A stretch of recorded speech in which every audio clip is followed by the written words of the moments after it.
இயேசு கிறிஸ்துவின் சிலையினை உடைக்கும் இஸ்ரேலிய படைவீரர்.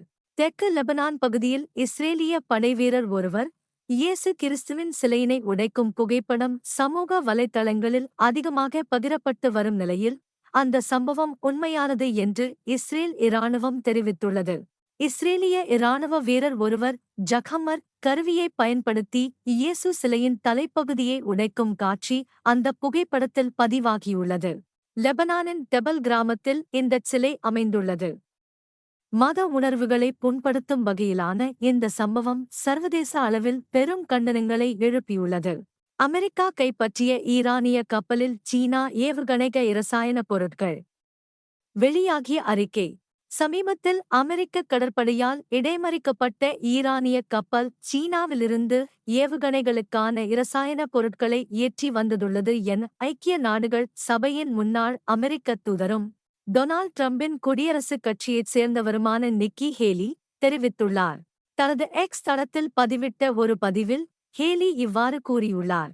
குறித்த பதிவில் மேலும் தெரிவிக்கப்பட்டுள்ளதாவது: அமெரிக்கா கைப்பற்றிய கப்பல். இந்த வார இறுதியில் ஹோர்முஸ் நீரிணையில் அமெரிக்கா கைப்பற்றிய கப்பல் சீனாவிலிருந்து ஈரானுக்கு சென்று கொண்டிருந்ததுடன் ஏவுகணைகளுக்கான இரசாயனப் பொருட்களைக் கொண்டு செல்வதுடனும் தொடர்புடையது. இந்நிலையிலேயே நிறுத்துமாறு விடுக்கப்பட்ட தொடர்ச்சியான உத்தரவுகளை அது ஏற்க மறுத்தது என்று அவர் கூறியுள்ளார். ஈரானுக்கு ஆதரவளிப்பதில் சீனாவின் பங்கு இருப்பதாக கூறப்படுவதை அவர் மேலும் சுட்டிக்காட்டினார். ஈரானின் ஆட்சியை தாங்கி பிடிக்க சீனா உதவுகிறது என்பதற்கு இது மற்றுமொரு நினைவூட்டல் என்றும் இது புறக்கணிக்க முடியாத ஒரு யதார்த்தம் எனவும் கூறியுள்ளார்.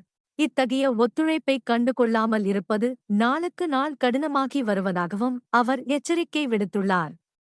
இவ்வாறு கைப்பற்றப்பட்ட கப்பல் டூஸ்கா என அடையாளம் காணப்பட்டது. கப்பல் கண்காணிப்புத் தரவு.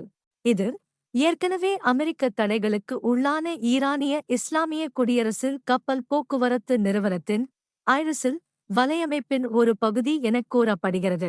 மரைன் டிராஃபிக் நிறுவனத்தின் கப்பல் கண்காணிப்புத் தரவுகளின்படி ஓமான் வளைகுடாவில் உள்ள ஈரானின் சாபஹார் துறைமுகம் அருகே ஞாயிற்றுக்கிழமை அன்று அமெரிக்க படைகள் அந்த கப்பலில் ஏறின. இந்தச் செயலை ஆயுதமேந்திய கடற்கொள்ளை என ஈரான் அழைக்கிறது.